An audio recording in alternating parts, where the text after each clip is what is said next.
A Quarta Humanidade, Plínio Salgado. www.integralismo.org.br. Palavras à primeira edição.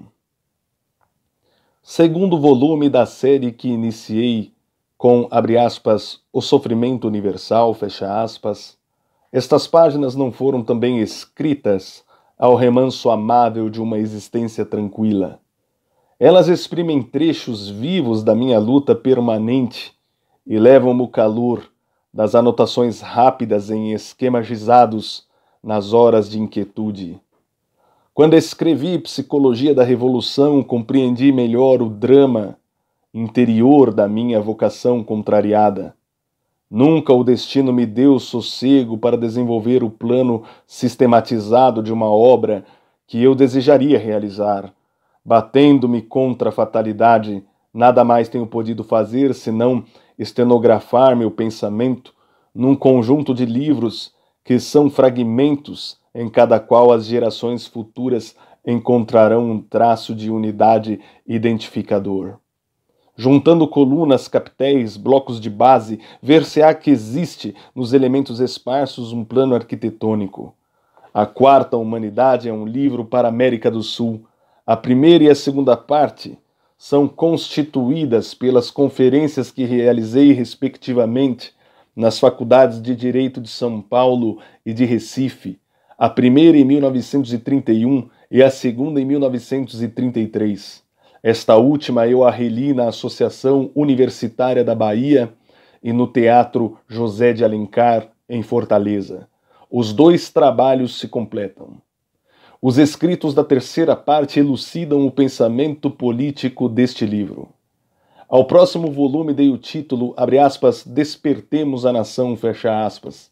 Será mais uma clarinada, conclamando os moços a virem formar a grande força capaz de construir a grande pátria. São Paulo, 1º de novembro de 1934. Plínio Salgado. Para a segunda edição. Este livro é dedicado às novas gerações brasileiras e sul-americanas. Ele objetiva transformar uma mentalidade materialista e divisionária em uma expressão espiritualista e unificadora. Dar uma consciência política aos povos do Novo Mundo, uni-los no grande objetivo de criar uma civilização, a do último Ocidente. Substituir o sentido da luta do século XIX pelo sentido de harmonia do século XX. Anunciar uma nova humanidade em que se realize o homem integral, penetrado do sentido profundo do cosmos, como a primeira humanidade, iluminado pelo Verbo Divino, como a segunda, Senhor dos elementos, como a terceira, e com tudo isto, criando a luminosa era em que a ciência, orientada pela consciência, não seja mais a serva do ódio, porém um instrumento de bondade. Possam um dia as gerações sul-americanas, construindo a civilização do espírito, ver neste livro uma humilde centelha na treva da civilização materialista, anunciando os tempos felizes. Possam elas compreender nossos sofrimentos neste período cruel de transição, em que assistimos ao crepúsculo da cidade dos homens brutais, antevendo a aurora dos homens espirituais. E possa a América Latina ser a nova Atlântida, onde terá início a Quarta Humanidade. Rio de Janeiro, 29 de agosto de 1936. Plínio Salgado. A concepção do Estado e da sociedade está ligada à concepção do próprio universo. É da ideia do cosmos que deriva o senso das finalidades humanas. É do sentido das finalidades humanas que procede o pensamento da organização social. É do pensamento da organização social que decorre a orientação política, com influência, por sua vez, na sociedade e no Estado.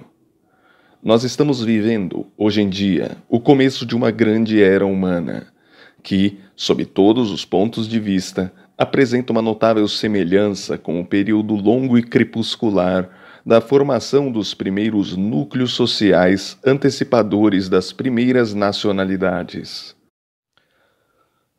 Nunca fomos tão ligados como agora ao sentido profundo do cosmos, às misteriosas leis que regem o universo. Chegamos ao limiar do século da máquina, e esta nossa inquietação, e esta nossa angústia, já nada tem de comum com aquilo a que poderemos chamar o equilíbrio estável da civilização, cujas expressões encontramos nos dois opostos, o naturalismo helênico e o misticismo oriental. Ligamo-nos realmente, na época do aeroplano, da eletricidade e do rádio, à noite primitiva, dos terrores indefinidos, em que o ser humano instabiliza no imenso desamparo. Tive essa impressão na Acrópole de Atenas, onde nada me falou a angústia de homem do meu século.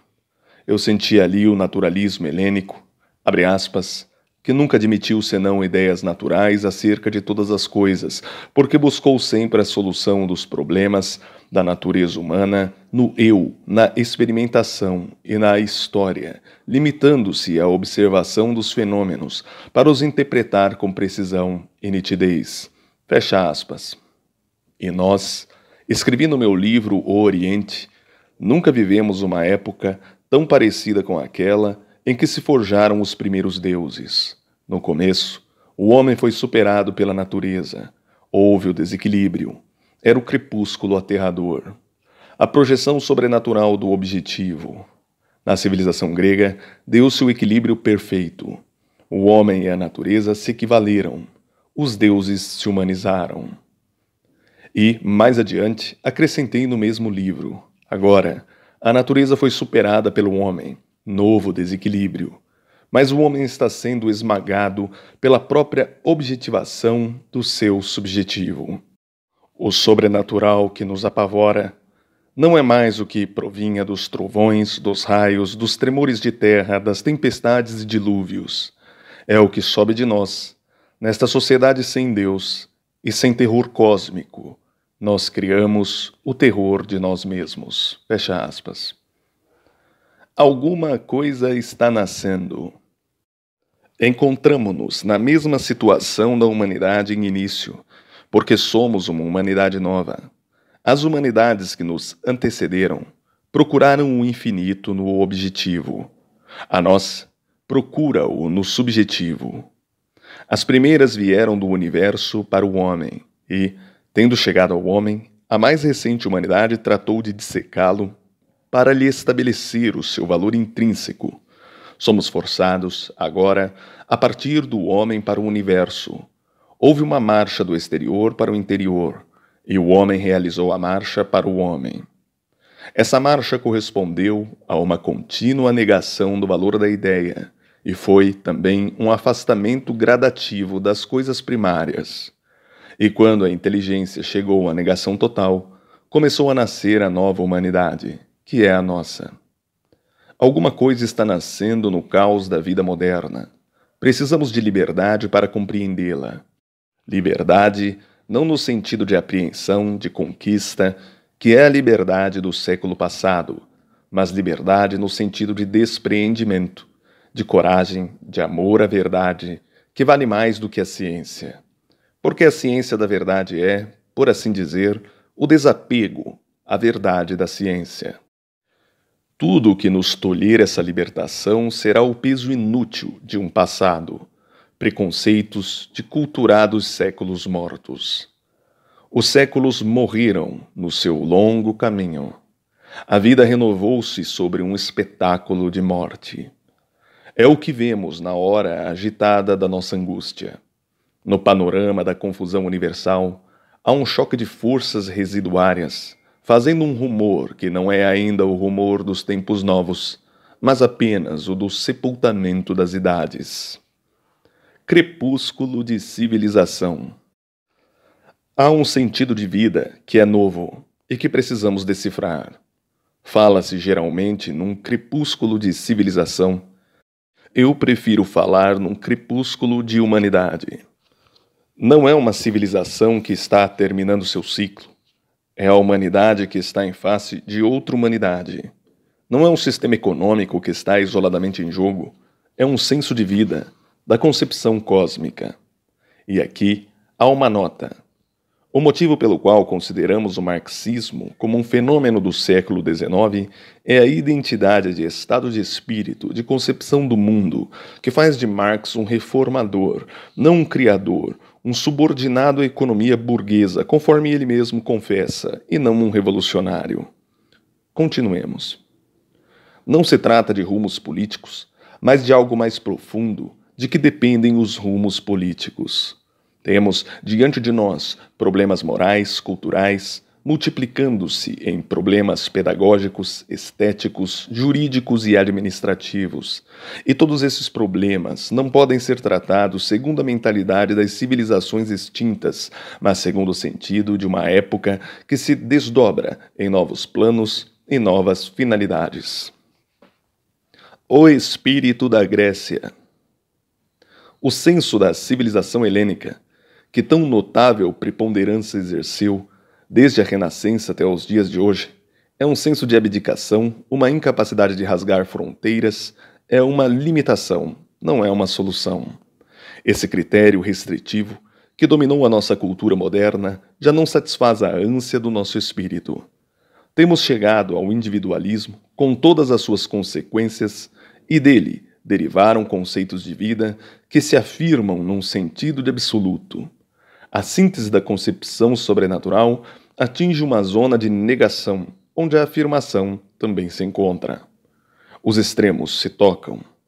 A nova humanidade não se conforma com o relativismo das conclusões experimentais, com o espírito grego e do Renascimento. Os campos opostos se confundem numa mesma fisionomia espiritual. É daí que nasce uma nova humanidade totalista em oposição a outra, parcialista. O espírito da Grécia está agonizando. Teoria dos movimentos humanos. Nós costumamos estudar a história segundo uma apreciação empírica dos fatos. Deduzimos uma crítica formal. Mas é preciso dilatar o critério da história, dilatar e aprofundar, para surpreendermos as leis essenciais dos ritmos humanos, a teoria dos movimentos do homem em torno do absoluto. A história deve revelar-nos a posição do ser humano na sua permanente gravitação. No desenvolvimento desses ritmos é que vamos surpreender as 3 etapas que poderemos denominar de adição, de fusão e de desagregação. A formação das sociedades obedeceu a esses movimentos. A primeira humanidade veio da caverna até a criação do politeísmo. A segunda vem do politeísmo ao monoteísmo. A terceira vem do monoteísmo ao ateísmo. E a quarta, que é a nossa, encontra-se na mesma situação trágica da primeira, diante do mistério universal. Depois da adição, da fusão e da desagregação, chegou a hora da síntese.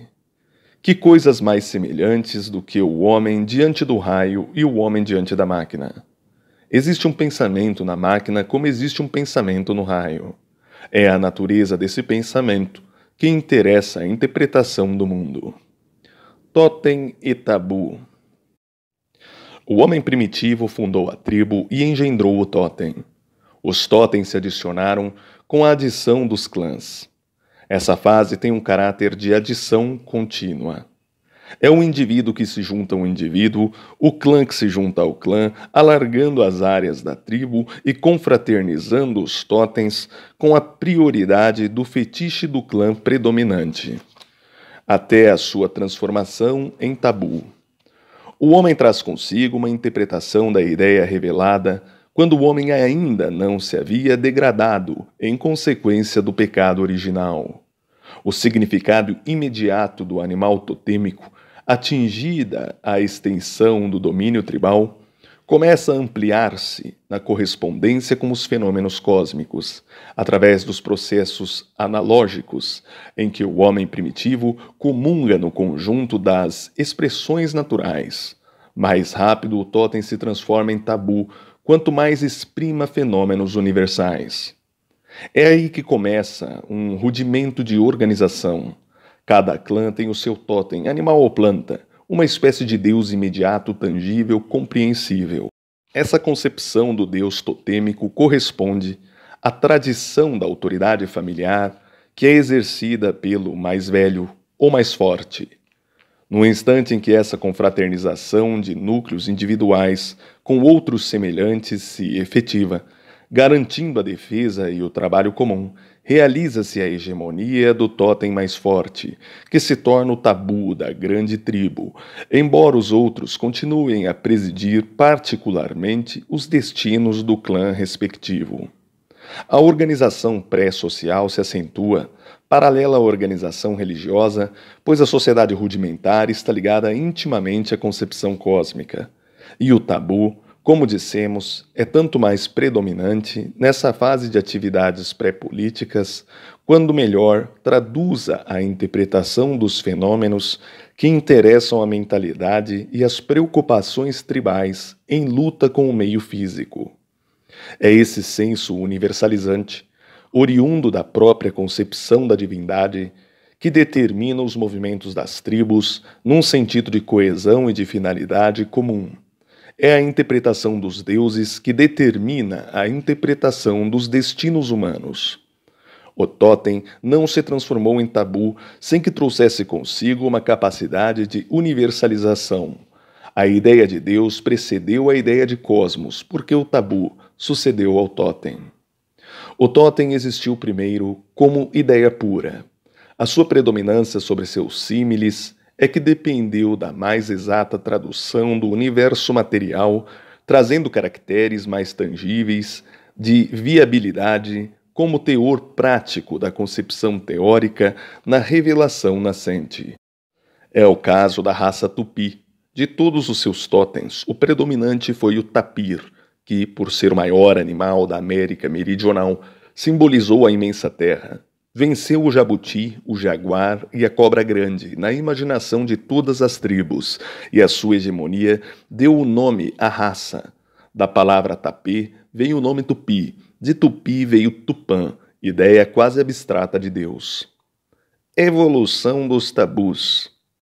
Um exemplo curioso é o de Horus, no Egito. Cumpre notar que de todos os totens do Delta, do Vale do Planalto Meridional, bem poucos chegaram a atingir a supremacia como tabus, e dentre eles, poucos lograram sagrar-se na dinastia dos deuses nacionais. Horus é totem de algum clã do Baixo Egito. Ele figura como protetor de várias tribos. Atravessa o longo período da organização dos nomos, ou províncias, mantendo uma prestigiosa hegemonia. E quando as organizações se transformam em instituições, ele aparece como divindade suprema, como o Saturno dos gregos. Foi o elemento mental da analogia, da harmonização do fetiche com os fenômenos cósmicos. Horus é representado por um falcão, o pássaro que ergue o seu vôo orgulhoso sobre as planícies descampadas. Ele fere a imaginação do homem primitivo, é tomado como totem, depois como tabu e divindade, porque a sua analogia é perfeita com o cosmos. Que são os olhos de Horus, o Sol e a Lua? Que exprime a curva de sua cabeça, que se prolonga no bico ou adunco, como se quisesse formar uma circunferência, o firmamento. Ele paira sempre na altura, porque está acima das contingências do homem e da terra. Suas asas se abrem como as sombras da noite, suas garras pousam nas palmeiras, como se ele tomasse posse do mundo. Seus gritos são como o rumor do dia. Horus é causa suprema, Horus é também o universo. Seu inimigo, Set, senhor das trevas, habita as terras meridionais de onde vêm as tempestades, os furiosos tufões. Também foi totem de um clã. É um animal, espécie de galgo, de antílope ou tamanduá. Seu prestígio procede, naturalmente, da sombra que parece devorar o sol ou a lua, os olhos de Horus, durante os eclipses. É uma tradição que até hoje se conserva nas camadas supersticiosas das populações ignorantes, essa que vê, no espetáculo dos eclipses, um animal devorando o astro. E Set torna-se antítese de Horus. É o Deus das trevas, das trovoadas, dos raios, da noite tenebrosa. O poder de Sete é enorme, pois Horus, embora vencedor de todas as batalhas, não pode evitar as noites sem lua, ou as fases da lua, em que esta quase desaparece. Do dualismo fetichista procede o dualismo político, origem da afirmação nacional. Uma nação não será organizada sem a luta das forças contrárias. E aqui há uma nota. Não se concebendo nem o repouso, nem o movimento absoluto no universo, a lei da contradição torna-se imperativa como condição de movimentos.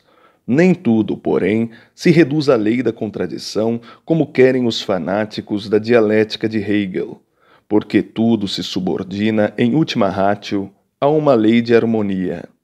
O espírito humano sofre as contingências da lei da contradição, por não haver ainda superado a fatalidade do seu liame material. Continuemos. Sem a negação não pode haver afirmação.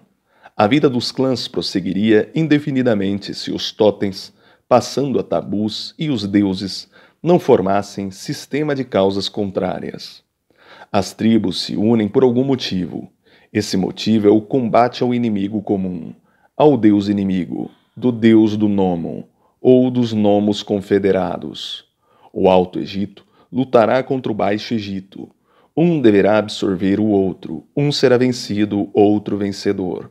Mas serão distintos, e é essa distinção que une as províncias de cada qual.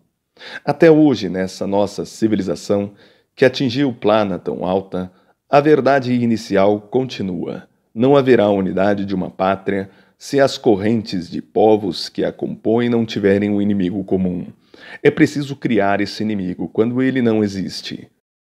Nos povos primitivos, a luta dos contrários é o começo da organização definitiva. Abre aspas. As organizações rudimentares se desenvolvem em instituições. Os clãs constituem províncias ou nomos, onde os emblemas primitivos, sendo fetiches ou totens, se transformam em divindade. Paralelamente, ou numa plana imediatamente inferior, os patriarcas se elevam a chefes únicos, depois a reis. Os nomos se agrupam em reinos, primeiro múltiplos, depois concentrados, unificados sob um só monarca. Nesse momento, inicia-se o período dinástico e inscreve-se na história. A escrita esculpe já nas pedras os apelidos dos soberanos, as guerras, os feitos políticos, as tradições, até então orais, as doutrinas religiosas. A sociedade humana tornou-se um Estado. Fecha aspas.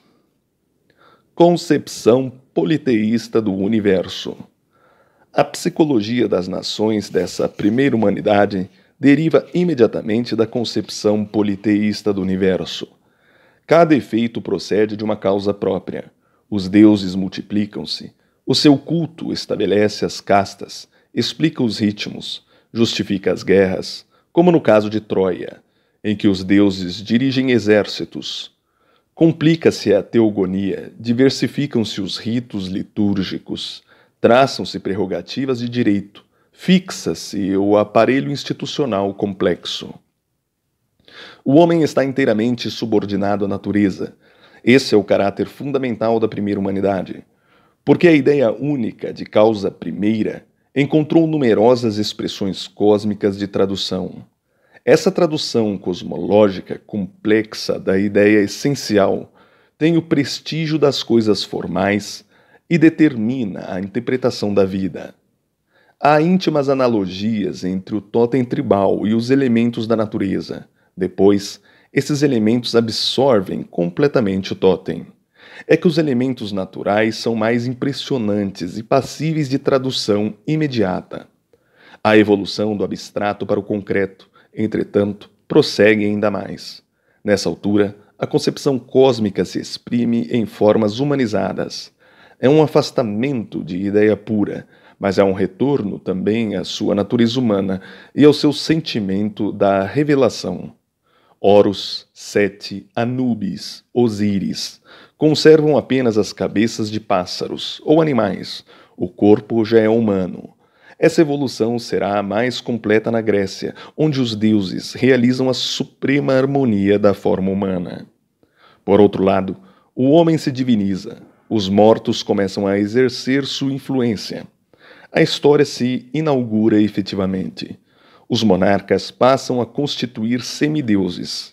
A crônica da vida material prossegue na crônica da vida sobrenatural. O monarca é o centro das províncias e das tribos, porque ele é o filho dos deuses. Acentua-se a ideia do Estado. E o mesmo fenômeno que se verifica na absorção do totem pela natureza, da natureza pela forma humana, efetiva-se pela absorção do sistema social baseado no rei, pelo político baseado no Estado. A nação não é mais o conjunto das tribos nem a porção territorial. A nação, agora, é o sentido de uma cultura, a soma das instituições, dos conhecimentos acumulados, da civilização realizada, que tudo se cristaliza nas leis. Para chegar a essa etapa, desde o homem primitivo, foram precisos muitos séculos, milhares de anos. Os tabus nasceram e fizeram sua carreira até o politeísmo perfeitamente estilizado, de que são paradigmas perfeitos os indivíduos da mitologia grega. Mas é exatamente quando esses deuses adquirem lineamentos harmoniosos na representação humana que começa a encerrar-se o mais vasto ciclo da marcha do homem sobre a terra. A morte dos deuses. Absorvidos pelo senso jurídico do Estado, vulgarizados pela literatura, enfraquecidos pelo contato com os povos conquistadores ou conquistados, que trazem o seu contingente de divindades, os deuses perdem seu mistério e passam a orientar muito pouco os destinos sociais, e começam a germinar simultaneamente as sementes das duas humanidades, as próximas antagonistas, que se perpetuarão e se revezarão no correr dos tempos, a humanidade monoteísta e a humanidade ateísta. Podemos representar graficamente o largo período politeísta como as nascentes de um rio. As causas são numerosas, todas convergem para uma causa única, para uma larga e profunda caudal.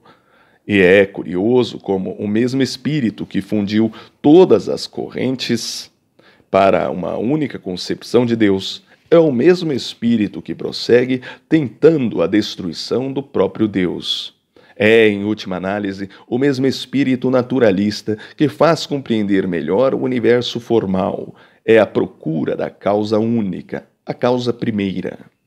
O politeísmo está entre dois fogos, o helenismo, que prossegue nos métodos naturalistas de interpretação e explicação dos elementos, e o orientalismo, que prossegue no rumo sobrenatural, estabelecendo em Deus o centro do universo e do mundo interior, consequentemente, o centro dos movimentos sociais. Evolução dos contrários. Enquanto o helenismo, a cultura grega, abstrai a consideração dos fenômenos espirituais mais profundos, limitando-se à apreciação das expressões formais da natureza, o monoteísmo oriental abstrai a consideração dos fenômenos imediatos para se deixar absorver pelo magnetismo sobrenatural. Ambos vieram do politeísmo pelo mesmo caminho, mas separaram-se porque cada um deveria constituir uma força na dialética da história. Essas duas humanidades deveriam exprimir as duas faces da verdade, porque impossível seria compreender uma sem a outra. O bom não seria bom sem o mal, a luz não seria luz sem a treva, o agradável não o será sem o desagradável, o alto sem o baixo, o preto sem o branco. E do mesmo modo como a reta é que faz compreender a curva, embora a reta seja apenas uma ilusão, como observa Einstein, o ser só se compreende em relação ao não ser, a afirmação em relação à negação. Qual é a única forma de negar? É abstrair, é não considerar. Negar considerando é uma maneira de afirmar. Eis porque a civilização helênica e a sua sucessora greco-romana têm um caráter de negação, que é a não consideração dos fenômenos sobrenaturais. É o paganismo epicurista que tolera os deuses e não se preocupa com a vida deles. Esses deuses não passam de motivos artísticos de escultura, arquitetura e poesia. A vida social está absorvida pelo Estado. O Estado é o espírito das leis, e as leis são apenas a sistematização do bom senso, a cristalização verbal de um conceito de harmonia de relações em face da experiência objetiva dos fatos sociais. A lei é mais uma comodidade do que uma finalidade. O culto do direito é o rito da nova religião profana, materialista e tradicional. É uma síntese de cultura. É esse culto que justifica o Estado e cria o impositivo da civilização. É esse impositivo que determina a ideia do império.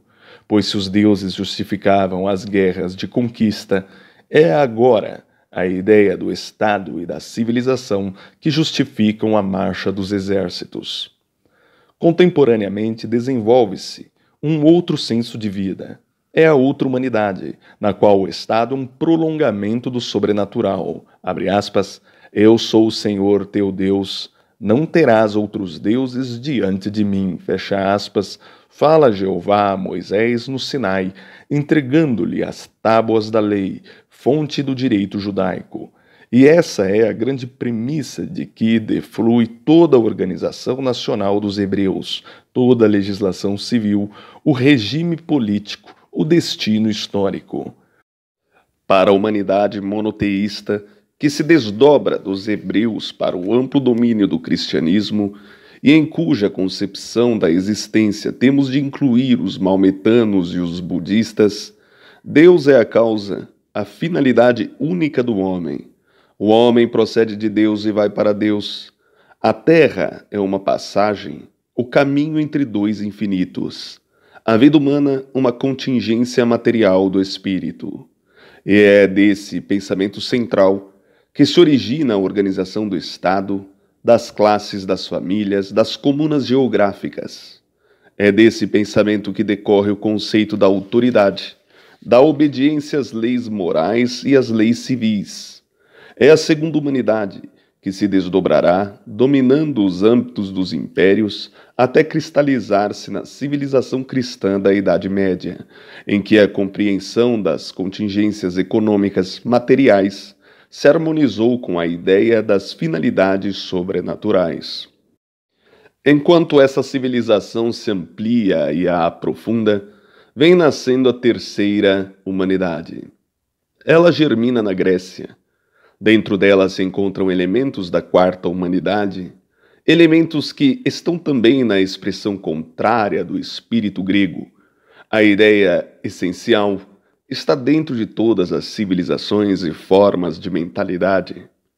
Realmente, já Oliveira Martins, antecipando os métodos de Spengler, possivelmente com mais agudeza, escrevia no seu livro O Helenismo e a Civilização Cristã, abre aspas, cada civilização é um sistema ou série, e da mesma forma que sucede com os organismos naturais, cada sistema contém, num grau mais ou menos rudimentar, todos os momentos de todas as séries, fecha aspas. Causas morais e causas geográficas. O segundo tipo de humanidade, a monoteísta, apresenta um caráter de fusão, como a primeira, politeísta, apresentou uma índole de adição. Na primeira somam-se os clãs, somam-se os deuses, somam-se as províncias, somam-se as causas. Na segunda, todos esses elementos se fundem numa ideia totalitária, que abarca toda a concepção do universo e todos os movimentos humanos. Fonte remota desse sistema de movimentos é o povo hebreu, antítese do povo grego. Ele será a origem da civilização cristã e influirá na civilização sarracena. Dará ao mundo um conceito de autoridade, um objetivo final, uma estrutura social. A nação judaica não tem base física ao nascer. Seu fundamento é exclusivamente moral. A legislação mosaica nasce no deserto. Abre aspas.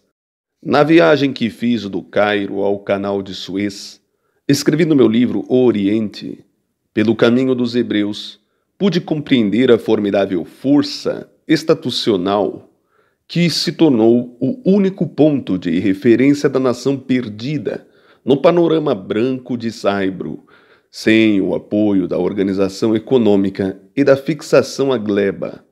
E acrescentei, a tradição histórica é todo o patrimônio israelita no doloroso nomadismo da travessia. Ele se estampa na tela coruscante da planície nua. É a solidão que destaca e focaliza o aparelho institucional. Esse agente cósmico continua a atuar como um sustentáculo do dogma teológico e da legislação civil, através da expressão geológica da província que toca a Judá e Benjamim, na partilha de Josué, e amplia a hegemonia da velha Jebus sobre as 12 tribos de Israel. Fecha aspas. Como se vê, o fator físico é considerado como uma circunstância ambiental, o condicionamento geográfico da tese moral, um cenário vazio e sem vida, onde predomina a ideia de Jeová. Na ausência da paisagem viva, no desamparo da amplidão arenosa, Jeová é a paisagem, como é a providência, que derrama as nuvens de maná e codornizes as tribos esfaimadas. É a finalidade da nação, que acende a coluna de fogo para a marcha nas trevas do deserto. É a tradição que se conserva na Arca da Aliança. É a lei que procede do Decálogo. É a sociedade que se organiza segundo o culto divino em levitas, guerreiros e trabalhadores. Tudo procede da ideia central, tudo nela repousa, tudo é deduzido de um sentimento do sobrenatural. E aqui há uma nota. A nação judaica cumpriu o seu destino histórico até o cristianismo. Daí por diante, porque não compreendeu a sua grandiosa missão, que havia terminado, tornou-se uma força destrutiva. Houve sempre uma Judéia de profetas e outra de doutores. Os profetas levam a vida, os doutores levam a morte. Os doutores são a peste dos povos, a ausência do espírito criador, suprida pela controvérsia e pelo sofisma. Continuemos. Ao contrário, a civilização helênica é filha da própria geografia, abre aspas, mares onde o homem vê sempre um pedaço de terra, terra onde o homem vê sempre um pedaço de mar. Fecha aspas. Não existe distâncias imensas para o grego. Daí a ausência de mistério. Tudo lhe foi condicionado, na estética, na filosofia, na política, na religião e nos costumes, aos imperativos do limite e da exatidão de todos os movimentos. A perfeita euforia, o homem de pazes feitas com a natureza, sem a interrogar demasiadamente. O universo não tem pensamentos ocultos para o grego.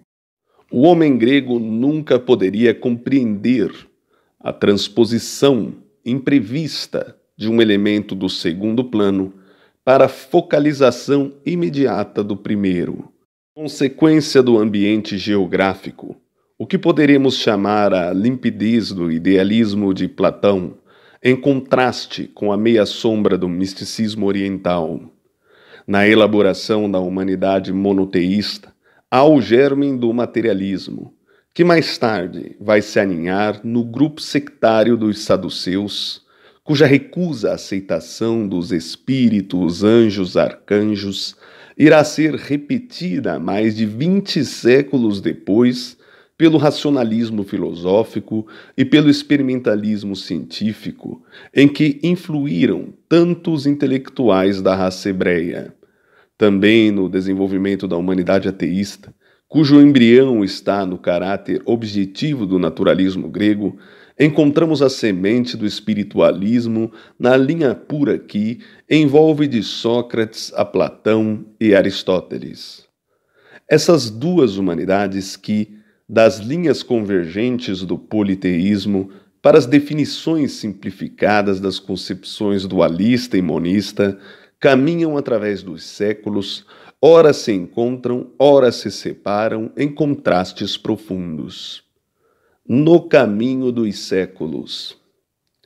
As sociedades espiritualistas acusam índices de materialismo. Das sociedades materialistas despontam traços de espiritualismo. É esse o aspecto geral dos séculos e nenhum pôde fugir dessa fatalidade. É que não se compreende a tese sem a antítese. E aqui há uma nota. Não vai nesta frase uma subordinação a Hegel.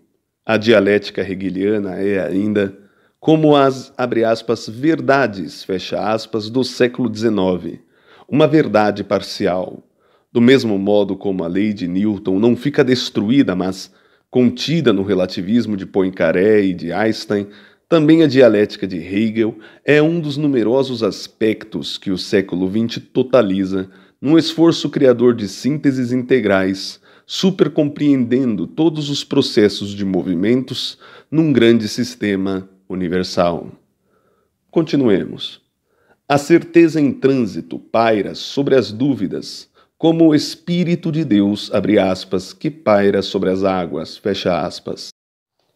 Há um momento, porém, em que se encontram as duas humanidades.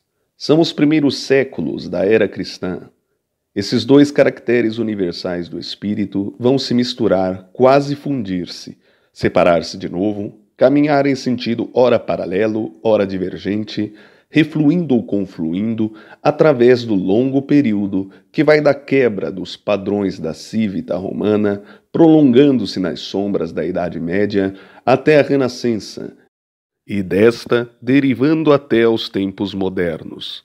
São realmente duas humanidades que, rotuladas com as designações mais variadas das correntes filosóficas, reduzem-se, em última análise, à humanidade monoteísta, totalista, integralista, dedutivista e à humanidade ateísta, epicurista, nominalista, estoica e experimental. São duas humanidades, uma concebendo o homem na sua expressão integral, na sua capacidade de engendrar ideias reais, outra lançando a dúvida sobre a capacidade do conhecimento e pondo em xeque a precedência da ideia e o seu valor intrínseco. Essas duas humanidades, que produziram uma, o Estado medieval, a outra, o Estado moderno, que realizaram as nações uma segundo um princípio de causa, de fim e de autoridades transcendentais, outra, conforme o princípio da soberania popular e de subfinalidades sociológicas em trânsito. E aqui vai uma nota. As linhas mestras das democracias modernas inspiram-se no velho epicurismo e no velho estoicismo. Toda a doutrina econômica de Adam Smith é estoica. O Estado cruza os braços. É esse o mesmo sentido do evolucionismo spenceriano e do positivismo comtista. Ressurgiram dominadores Zenon e Epicuro. Os governos são estoicos, a sociedade epicurista. Continuemos. Essas duas humanidades vieram se revezando até nós, na predominância sobre os aspectos gerais da cultura e da política dos séculos. É com muito acerto que o nosso Azevedo Amaral escreveu em seu livro Ensaios Brasileiros, abre aspas, nesse aspecto das suas manifestações espirituais, o Renascimento continuou a seguir o curso das ideias que vinham sendo elaboradas na Idade Média. O humanismo pragmatista do século XX representa o desenvolvimento lógico do humanismo estético e ético da Renascença, tal como este fora a expressão da etapa de definitiva afirmação das tendências que, a partir dos séculos XII e XIII, vinham sendo elaboradas no pensamento medieval pela evolução progressivamente mais audaciosa da corrente nominalista, somente a coincidência das manifestações mais adiantadas do pensamento nominalista, traduzindo-se nas formas do humanismo, com o retrocesso da arte medieval aos modelos recobrados da antiguidade pagã, explica a confusão que identificou este último aspecto do Renascimento com a sua orientação filosófica, na qual se nos depara apenas um desdobramento de ideias medievais levadas a mais alto nível de desenvolvimento lógico, sem que ocorresse, entretanto, uma quebra de continuidade no processo intelectual. Fecha aspas. Essa marcha do espírito humano, que poderíamos remontar aos próprios primórdios bíblicos, evocando os filhos do homem e os filhos de Deus, tendo confluído na alvorada do cristianismo, sem nunca, entretanto, ter se confundido de uma maneira absoluta, começa a separar-se em lineamentos mais nítidos depois do século IV. O Concílio de Nicéia não é apenas o palco das controvérsias entre os estudiosos da teologia dogmática. É um índice também revelador do livre exame de que Ário representa possivelmente a primeira expressão. É uma depuração de resíduos. As fontes originárias da Idade Média, da Reforma, da Renascença, do humanismo e finalmente do ateísmo vêm, na verdade, se revelando através das controvérsias dos séculos. A ideia essencial paira sobre as controvérsias. Mas apreciemos desde logo a terceira humanidade. Concepção científica do universo. Dissemos que a primeira humanidade, politeísta, panteísta, teve um caráter de adição. A segunda, monoteísta, tem um caráter de fusão. A terceira, ateísta, tem uma índole de dissociação, de desagregação. Cumpre assinalar que, em rigor, não há etapas cronológicas para estas três humanidades. Como os rios que secam no tempo do estio para transbordar nas estações pluviais, cada uma delas não desaparece completamente. Corre sempre um filete no leito vazio, e esse filete pode engrossar e diminuir. Tal fenômeno se verifica no tempo e no espaço. A geografia espiritual não conhece medidas cronológicas, ignora o que significam os séculos. Dentro do mesmo tempo, mas nos diferentes espaços, há selvagens politeístas, populações de profundo sentimento monoteísta e civilizações eminentemente ateístas. E isso que se dá no espaço geográfico verifica-se no espaço cronológico. Só por uma questão de método pode-se dividir a história em períodos nitidamente demarcados. Feitas, entretanto, estas considerações, podemos apreciar, de um modo geral, as características dominantes dos tempos, e não podemos negar hoje que foi o ateísmo que construiu o mundo moderno. Sim, foram os filhos do homem e não os filhos de Deus. A índole naturalista determina a criação de uma civilização de realidades objetivas. Chegamos ao pragmatismo humanista, e é em plena expansão desse conceito do universo e de seus movimentos que assistimos hoje em dia a essa causa surpreendente. As conclusões últimas do materialismo buscam uma forma de definição absoluta no critério da negação absoluta, que se torna um índice impressionante de afirmação. Partindo do critério dubitativo e relativista do nominalismo, a extrema esquerda desse pensamento chega às conclusões de um idealismo às avessas, em que a ideia adquire o seu valor inicial na negação, e isso corresponde à reabilitação da ideia, reinseta a linha do processo a priorista. A terceira humanidade funda-se nas conclusões científicas, nas verdades em trânsito, da hipótese para a tese e da tese para a hipótese. E aqui há uma nota. Nada melhor exprime esse estado de espírito do que a filosofia de Verhanger, o, abre aspas, como se fosse, fecha aspas, isto é, o alicerçamento de todo o edifício da civilização nas bases das hipóteses que se rendem, como sentinelas, no orgulhoso quartel da ciência. Voltemos ao texto. É o caráter do experimentalismo, a afeição extrema do humanismo.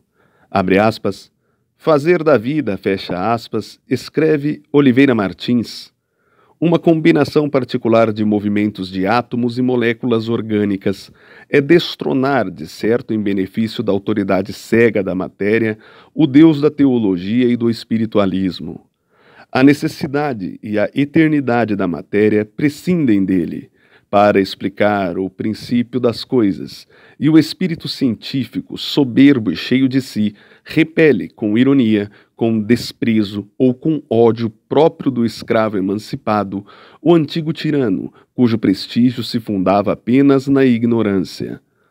Quando a moderna impiedade pensa emancipar-se no ateísmo, prepara inconscientemente a pior das tiranias. Negando a realidade do mundo ideal, negando até a consciência, onde esse mundo se nos revela, destrói ao mesmo tempo a moral e o direito. Começa por abafar o mundo interior, e logo a sua obra se traduz numa opressão e asfixia de todas as criações sociais, cujo fundamento é a justiça, fecha aspas. Essa é a grande característica da humanidade ateísta, cujas expressões mais definitivas começam no Renascimento, atingem elevada altitude no enciclopedismo e na Revolução Francesa e prosseguem nos panoramas dos dias da Grande Guerra e do pós-guerra. A psicologia dessa humanidade ateísta é exatamente aquela que surpreende Fierrens no seu livro A Tristeza Contemporânea, quando diz, abre aspas, a ciência afirma categoricamente a perpetuidade da força, mas não nos ensina coisa alguma sobre a sua origem. Pouco importa, de resto, que o mundo tenha ou não começado a existir. Os materialistas querem ignorar tais problemas e desdenham daqueles que com eles se preocupam, fecha aspas. O mundo cai no terreno das superstições científicas ou da abstração das causas. Abre aspas, sabemos, porventura, melhor que outrora, o que é o espírito, a força, a matéria, o tempo e o espaço, essa potência ilimitada e multiforme, que em todos os tempos e em toda parte revela sua presença, continua impenetrável. Dizem que o universo é unicamente um resultante dos movimentos dos átomos. Explicam a vida pela vibração constante das moléculas. Pretendem que a sensação provoca os fenômenos moleculares, originando-se destes os fenômenos fisiológicos. Mas qual a força que agita constantemente esses elos estreitos e sem fim? Qual a formidável operação que precede a natividade dos mundos? Fecha aspas. A ciência não sabe responder. Ela ignora tudo. E, entretanto, nenhuma religião abusou mais do que a ciência da credulidade das multidões. A ciência que prometeu tudo dar não pôde criar nada que substituísse no homem o seu Deus. Deslocando-se do seu plano, a ciência debalde tentou decifrar o eterno absoluto. Há uma zona do espírito em que ela se desfaz e se imprecisa. E, não podendo avançar, nega. É o instante da transformação da ciência em filosofia. A sistematização dos conhecimentos baseados na experiência e desenvolvendo-se na esfera do pensamento. Aqui há uma nota. Prefaciando os princípios de filosofia de Comte, escreve Littré, falando de seu mestre, abre aspas, como o antigo professor que afastava de sua escola os espíritos estrangeiros, a geometria, Comte apartava de sua todos os que não tivessem querido chegar à filosofia sem passar pela ciência, fecha aspas. É o espaço cambiante da filosofia dos séculos XVIII e XIX, o crepúsculo dos filósofos, a que se refere Papini. A humanidade, entretanto, entristece, porque ela não se conforma com as conclusões científicas nem com as divagações filosóficas. E essa é a terceira humanidade ateísta, nos seus caracteres mais típicos. É a humanidade que desaparece na era da máquina com todo o seu cabedal, e a força que a destrói nasceu do seu próprio seio. É a conclusão idealista de um critério nominalista, é a essência metafísica de uma índole naturalista. O humanismo tornou-se apenas o invólucro vazio, o casulo inútil de que a larva sai quando adquiriu asas. O absolutismo da concepção materialista do universo consagra o valor do idealismo e confunde-se com a expressão do finalismo.